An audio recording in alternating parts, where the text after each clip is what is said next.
আপনি কি জানেন একটি মাত্র রাত, একটি মাত্র ব্রত বদলে দিতে পারে আপনার ভাগ্য, আপনার সংসার, এমনকি আপনার পূর্বজন্মের পাপও? হ্যাঁ, আজ আমি বলবো সেই অলৌকিক ব্রতের কথা, যে ব্রত পালন করলে স্বয়ং ভগবান শিব নিজ হাতে লিখে দেন আপনার জীবনের নতুন অধ্যায়।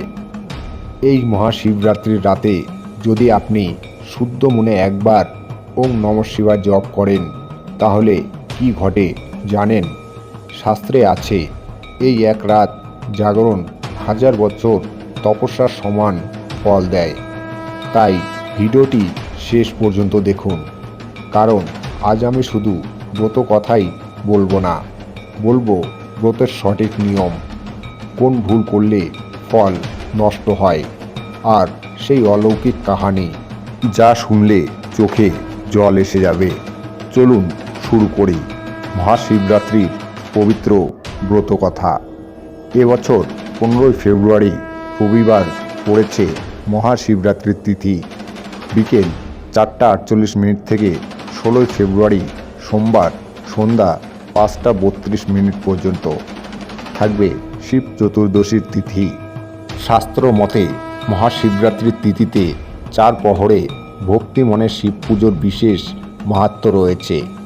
4 প্রহরে মহাদেবের পুজো করলে ব্যক্তি সমস্ত পাপ থেকে মুক্তি পায়, পাশাপাশি ধর্ম, অর্থ, কাম ও মোক্ষ লাভ করেন। মহাশিবরাত্রির 4 প্রহরের পুজোর সময়: প্রথম প্রহরের পুজো সন্ধ্যা 6:01 থেকে রাত 9:09 পর্যন্ত।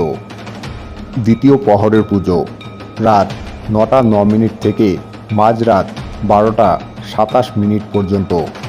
তৃতীয় প্রহরের পুজো মাঝরাত 12:17 থেকে 16ই ফেব্রুয়ারি ভোর 3:25 পর্যন্ত।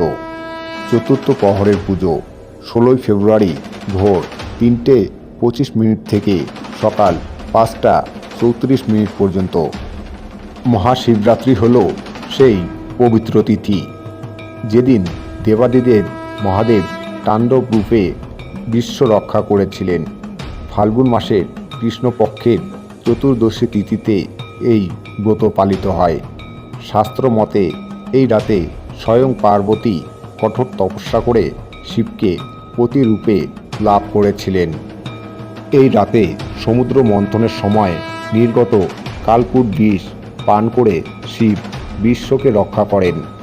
তখন থেকেই তিনি নীলকণ্ঠ নামে পরিচিত। মহাশিবরাত্রি মানে শুধু উপবাস নয়, এটি আত্মশুদ্ধির রাত, এটি অন্ধকার থেকে আলোয় ওঠার প্রতিজ্ঞা। ব্রতের নিয়ম ও পালন পদ্ধতি: ভোরে স্নান করে পরিষ্কার বস্ত্র পরিধান করুন। শিবলিঙ্গে গঙ্গাজল, দুধ, দই, মধু ও ঘি দিয়ে অভিষেক করুন। বেলপাতা অর্পণ করুন। 3টি পত্র একসাথে উল্টো দিক শিবলিঙ্গে স্পর্শ করিয়ে ওম নমঃ শিবায় জপ করুন 108 বার। সারা রাত জাগরণ করুন, ভজন ও কীর্তন বা শিব চিন্তায়। মনে রাখবেন, তুলসী পাতা শিবকে অর্পণ করবেন না। ছিঁড়ে যাওয়া বা ফুটো থাকা বেলপাতা অর্পণ করবেন না। রাগ, ক্রোধ, কটুকথা এই রাতে সম্পূর্ণ ত্যাগ করুন। শিবরাত্রির ব্রত কথা একবার শুনুন সেই প্রাচীন কাহিনী। এক সময় এক দারিদ্র শিকারী ছিল, তার নাম ছিল গুরুদ্রোহী। সে জীবনে বহু পাপ করেছিল। একদিন ফাল্গুন কৃষ্ণ চতুর্দশীর রাতে সে জঙ্গলে শিকার খুঁজতে যায়। সেই রাতে ছিল অমাবস্যার অন্ধকার, বনে শৃঙ্গ পশুর ভয়। সে একটি বেলগাছের ওপরে উঠে রাত কাটাতে লাগলো। অজান্তেই সে নিচে থাকা শিবলিঙ্গের ওপর বেলপাতা ফেলেছিল। সারা রাত জেগেছিল ভয়ে, অর্থাৎ অজান্তেই জাগরণ পালন করেছিল। ক্ষুধার্ত ছিল, অর্থাৎ উপবাস হয়ে গেল। সকালে তার পাপ ধুয়ে গেল। মৃত্যুর পর যমদূত তাকে নিতে এলে শিবদূত এসে বাধা দেয়, কারণ সে অজান্তেই শিবরাত্রির ব্রত পালন করেছিল।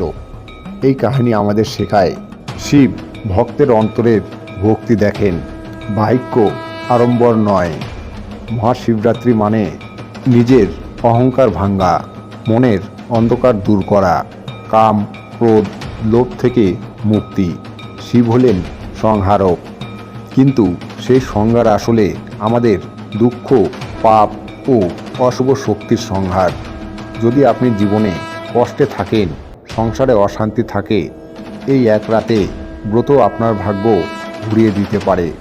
ব্রতের ফলাফল শাস্ত্রে বর্ণিত। অবিবাহিত মেয়েরা যোগ্য স্বামী লাভ করে, সংসারে শান্তি আসে, দারিদ্র্য দূর হয়, পাপ মোচন হয়, অকাল মৃত্যুর ভয় দূর হয়। বিশেষ করে যদি স্বামী স্ত্রী একসাথে এই ব্রত পালন করেন, তাদের দাম্পত্য জীবন সুখময় হয়। শিবরাত্রির ব্রত পালন করার আগের দিন সংযম করতে হয়। এদিন সিদ্ধ চালের ভাত বা আমিষ খেতে নেই। আতপ চালের সিদ্ধ ভাত খাওয়া নিয়মে দিন। এছাড়া কেউ চাইলে ময়দার তৈরি খাবারও খেতে পারেন, তবে সন্দক লবণ দিয়ে রান্না করতে হয়।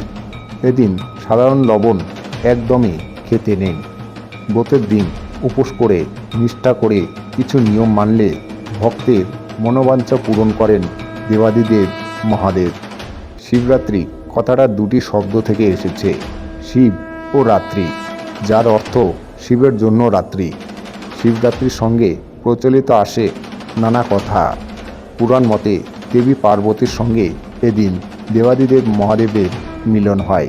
আবার শোনা যায় এদিন থেকেই বিশ্ব ব্রহ্মাণ্ড সৃষ্টি করেছিলেন। যজ্ঞের মধ্যে যেমন অশ্বমেধ যজ্ঞ, তীর্থের মধ্যে যেমন গঙ্গা, তেমনি পুরাণ অনুযায়ী ব্রতের মধ্যে শ্রেষ্ঠ হল শিব চতুর্দশীর ব্রত। তাই শিবরাত্রির ব্রত পালন করলে ধর্ম, অর্থ, কাম, মোক্ষ এই চতুর্বিধ ফল লাভ হয়। মহাশিবরাত্রি আমাদের মনে করিয়ে দেয় যে ভগবান শিব সরল অনুভূতিতে সন্তুষ্ট হন। তিনি হলেন অকপট ভোলেনাথ, যিনি সত্যিকারের ভক্তির সাথে করা সামান্যতম পুজোর মাধ্যমেও তার আশীর্বাদ বর্ষণ করেন। এই উৎসব আমাদের অহংকার, করুণা, সংযম এবং আত্মশুদ্ধি ত্যাগের পথ দেখায়। শেষে প্রার্থনা করুন। চলুন আমরা সবাই একসাথে বলি, ওম নমঃ শিবায়, ওম নমঃ শিবায়, ওম নমঃ শিবায়। হে মহাদেব, আমাদের জীবনের অন্ধকার দূর করুন, আমাদের সংসার রক্ষা করুন, আমাদের পাপ ক্ষমা করুন। যদি আপনি সত্যি বিশ্বাস করেন যে মহাদেবের কৃপা পেতে চান, তাহলে এখনই কমেন্টে লিখুন হর হর মহাদেব। ভিডিওটি ভালো লাগলে লাইক করুন, শেয়ার করুন, যাতে আরও মানুষ এই পবিত্র ব্রত কথা শুনে উপকৃত হয়।